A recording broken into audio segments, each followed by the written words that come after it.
बिहार में पहले चरण की 121 सीटों पर 64.66% वोटिंग हुई है। अगर दूसरे और आखिरी फेज की 122 सीटों पर भी इसी तरह वोटिंग हुई तो ये बिहार की राजनीति को पूरी तरह बदल सकती है। 64.66% वोटिंग एक रिकॉर्ड है। 2020 चुनाव के पहले फेज में सिर्फ 50.68% वोटिंग हुई थी। हालांकि तब चुनाव 3 फेज में हुआ था और पहले फेज में सीटें भी 71 थीं। आज़ादी के बाद हुए कुल 17 विधानसभा चुनाव के नतीजों से साफ है कि जब बिहार में 5% से ज्यादा वोटिंग बढ़ी या घटी तो राज्य में सत्ता ही नहीं, सियासी दौर भी बदल गया। बम्पर वोटिंग पर जनसुराज के प्रमुख प्रशांत किशोर ने बड़ा बयान दिया है। उन्होंने दावा किया है कि इस बार जनता ने बदलाव के पक्ष में मतदान किया है और 14 नवंबर को इतिहास लिखा जाएगा। पीके ने कहा कि जनता अब पारंपरिक राजनीति से ऊब चुकी है और नए विकल्प को लेकर उत्साह में है। प्रशांत किशोर ने बताया कि इस चुनाव में प्रवासी मजदूरों ने अभूतपूर्व रूप से मतदान किया है, जो इस बार के चुनाव का एक्स फैक्टर साबित होंगे। 30 सालों में ये सबसे ज्यादा वोटिंग परसेंटेज हुआ है फर्स्ट चरण के चुनाव में, ये क्या दर्शा रहा है सर? 30 सालों में नहीं, आज़ादी के बाद बिहार में हुए चुनाव में ये सबसे ज़्यादा वोटिंग परसेंटेज है।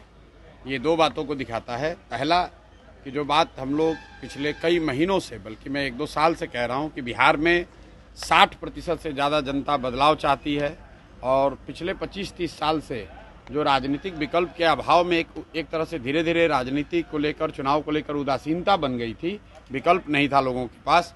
अब जनसुराज के आने से उनको एक नया विकल्प मिला है और बढ़ा हुआ जो वोटिंग परसेंटेज है वो 2 बातों को दिखाता है। एक कि लोगों को एक नए विकल्प को देखकर उत्साह रहा है और बड़े पैमाने पर वोटिंग हुई है, बदलाव के लिए वोटिंग हुई है।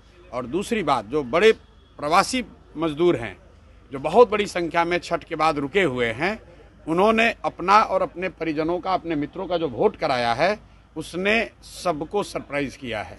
और जितने लोग ये बैठे हुए थे कि महिलाओं को 10,000 पैसा मिल गया और उसी से हम लोग जीत जाएंगे, इन चुनाव में महिलाएं तो हैं ही, लेकिन महिलाओं से बढ़कर प्रवासी मजदूर एक्स फैक्टर है। इस चुनाव का एक्स फैक्टर प्रवासी मजदूर हैं।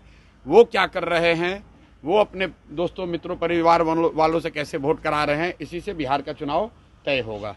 आप मुझे जितने पत्रकार लोग हैं ये बताइए कि किसी मीडिया चैनल ने, किसी पत्रकार ने, किसी राजनीतिक विशेषज्ञ ने, किसी पार्टी ने अगर ये कहा हो, किसी नेता ने कहा हो कि बिहार में इस बार अप्रत्याशित वोटिंग होने वाली है? किसी ने नहीं कहा है।